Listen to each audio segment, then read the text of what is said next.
What's going on, everyone out there? This is Jason, and I'm going to give you my Week 1 lineup for Draftkings. This lineup is going to be for the $3 Millionaire Maker, and in this contest, you're going to have an enormous amount of lineups, almost 2 million, so you're going to have to be ultra contrarian to have a shot at the big prize. So I'm going to start at quarterback where I like to go cheap. Everybody's favorite cheap option this week is Dak Prescott at $5,000. However, his ownership is going to be higher than 20%, so I am going to pivot right off of Dak Prescott to the next highest quarterback, RG3, at 5,600, who is also in a terrific spot against the Philadelphia Eagles secondary. I'm going to pair him with his favorite wide receiver of the preseason in Terrell Pryor. And I don't think a lot of people are going to be on this stack because they did kind of slow down towards the end of the preseason.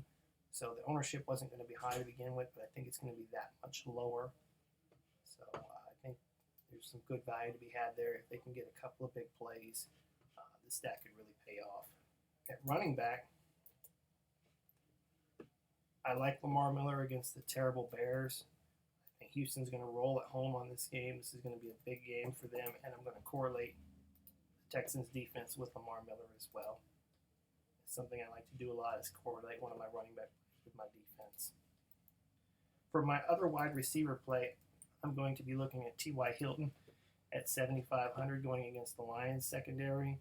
I think everybody is pretty much on this game being a shootout, but I think a lot more people are on Moncrief than Hilton. I like Hilton's upside in a tournament better, so that's where I'm going to go. I think there's just massive upside, massive ceiling there for T.Y. Hilton in Week 1.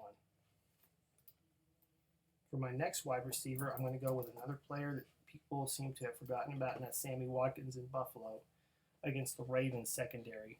And Sammy Watkins produced last year with a lot of injuries. He's 100% this year, so he's very consistent and he's very good, and he's only going to get better. So he's in a really good spot, and I think you're going to get him at reduced ownership as well. For my other running back play, I'm going to go with Ezekiel Elliott at 7,300, who I think is in a terrific spot at home against the Giants. And the Giants' defense is still not very good. Dallas likes to run the ball a lot. They're going to run it a little bit more, I think. Having a rookie quarterback in Dak Prescott in there, Ezekiel Elliott looks phenomenal. If anyone saw what he did to the Seahawks first-teamers in Game 3 of the preseason. For my tight end, I am going to go with another contrarian play, and that's going to be Jared Cook at 2,900 for the Green Bay Packers. Now, Jared Cook may scare some people off, but he's never played with a quarterback as elite as Aaron Rodgers. He's played with numerous terrible quarterbacks for the Rams and other teams in his career. So I think Jared Cook is going to get overlooked, and he has the potential to score a red zone touchdown for you. For my last play in the flex, I'm going to go with an afternoon player, and I'm going to go with chalk again, and that's going to be Doug Baldwin, who's in a terrific spot against the Miami Dolphins secondary. And Russell Wilson loves to target Doug Baldwin.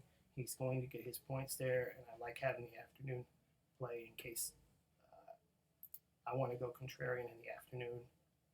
But that's my lineup, and good luck to y'all.